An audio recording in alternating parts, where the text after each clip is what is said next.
21 рік перемог і помилок, злетів і падінь.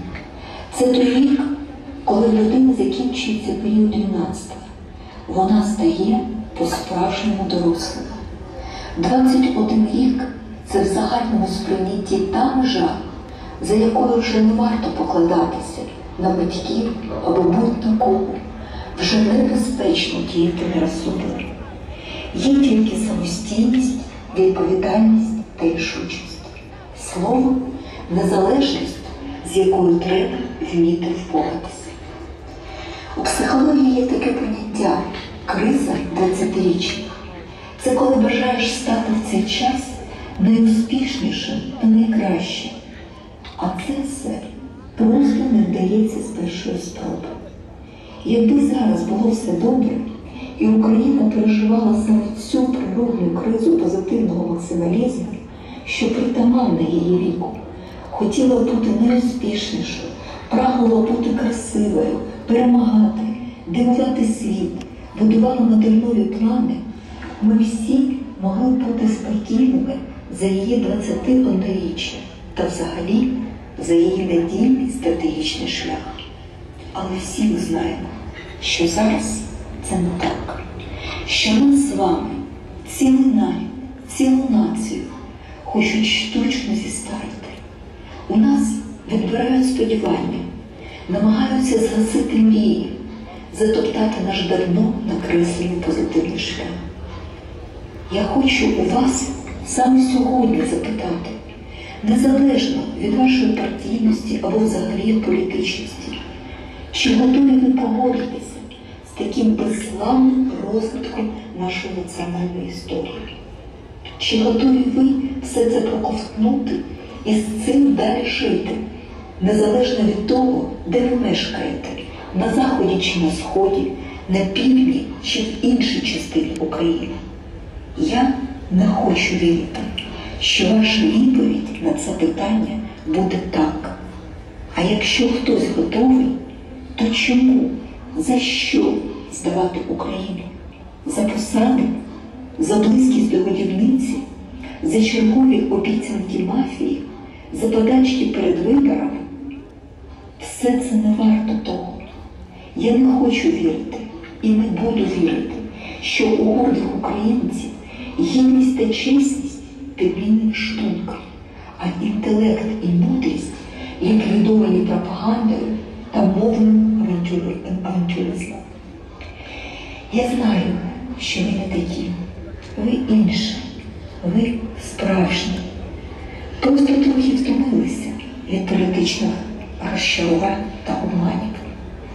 Класична література, в якій відомі владні інтелектуали можуть переплутати Бальзак з Бальзамом, дає нам повчальні висновки. Герой роману «Шагренєва шкіра», як ми пам'ятаємо, помер від чахотки, щойно висмоктавши зі свого талісману шагренєвої шкіри всі життєві сили. Так, він став казково заможнім. У нього з'явилося розкішне межгір'я та необмежені можливості. Але за все це, що перепало завдяки таким ганебним шляхам, кожному треба платити важку ціну. Ми, як шагренєва шкіра сьогодні, зморшуємося, з нас висмоктують нашу національну енергію. Я хочу, щоб саме тим, хто висмоктує з України надії, мрії, сподівання, ми всі разом не залишили жодного шансу. Ви мене чуєте, що не тільки опозиція, не тільки демократичний світ, а кожен з вас, підкреслюю, кожен з вас зробив надзусилля, щоб не залишити Україну в біді диктатури. Це надзусилля треба зробити не для чергових політиків, не для когось, хто вам невідомий, а саме для себе. Я знаю, я твердо знаю, на власному досвіді, що приймати небезпечні, але правильні рішення дуже складно. Багато обставин та перешкод, багато ризиків для того, хто на це відважиться. Ризики є і для їх родин. Але попри все це, зробити важливий мужній крок під силу кожного. Тільки ви можете робити усвідомлений вибір. На чиєму ви боці? На своєму, на боці своєї родини, на боці своєї країни чи на боці очевидної мафії? Знайдіть собі сили для єдиного правильного вибору. Адже ми народ, який так довго йшов до своєї самостійності. Хіба ми це робили, щоб цей скарб там бездарно втратити? Ким ми тоді будемо? Чи будемо мати право на елементарну повагу нащадків? Піднімайтеся на боротьбу. Зараз ніхто, чуєте мене, ніхто не має права на міжсобиці, протистояння, пристосуванство, противсігство, відстороненість. Чуєте, ніхто на це не має права. Жодна відповідальна людина не має права бути сьогодні нейтральною. З одного боку Україна, її успішність, її життя, її краса, її перемоги. З іншого боку мафія, яка у кожного забрала країну та родинний спокій.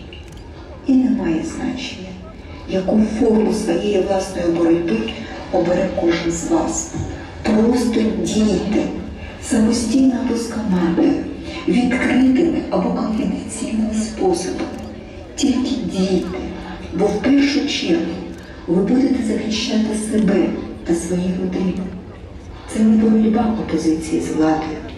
Ці вибори – це боротьба всіх розумних та сильних людей з абсолютним злом, яке невпинно зростає та міцнішає. Одного тільки не зробіть на 21-му році нашої незалежності. Не залиште молоду країну сам на сам з клептократією, окупантами, диктаторами. Не дайте собі права пристосуватися до їх рівня аморальності. Не злякайтеся їх, не зрадьте себе і країну. Я переконана, що якщо ви це зрозуміли, Україна впорається, повернеться до позитивного свого становлення, відновить справедливість, знайде місце для кожної своєї дитини на своїй землі, переживе, як годиться, всі свої вікові кризи та з кожним роком буде ставати більш успішною, заможною, демократичною та європейською.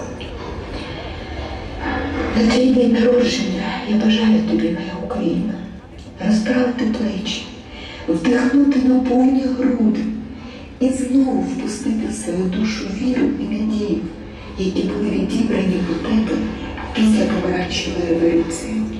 Я знаю, що ще болять рани від цинічних зрад тих часів, але треба потроху завоювати та одужувати, повертатися до боротьби, а значить повертатися до життя. Вірю в кожному з вас. Вірю, що знайдете в собі мудрість та силу. Вірю, що підніметеся в атаку, а не сховаєтеся в окопах зі зручностями та ворожими харчами. Буде дуже важко. Буде важко, як ніколи. Дехто вважає, що наш бій вже програно, але все ще в ваших руках. Все ще можна змінити. Перемагайте. Перемагай, моя Україна. З днем народження. Завжди ваша Юлія Тимошенко. Вони не зламали нашого лідера! Круга давала спостереження за нею, але вона передала свій голос, свою позицію, своє серце нам. Юлі! Волю! Юлі!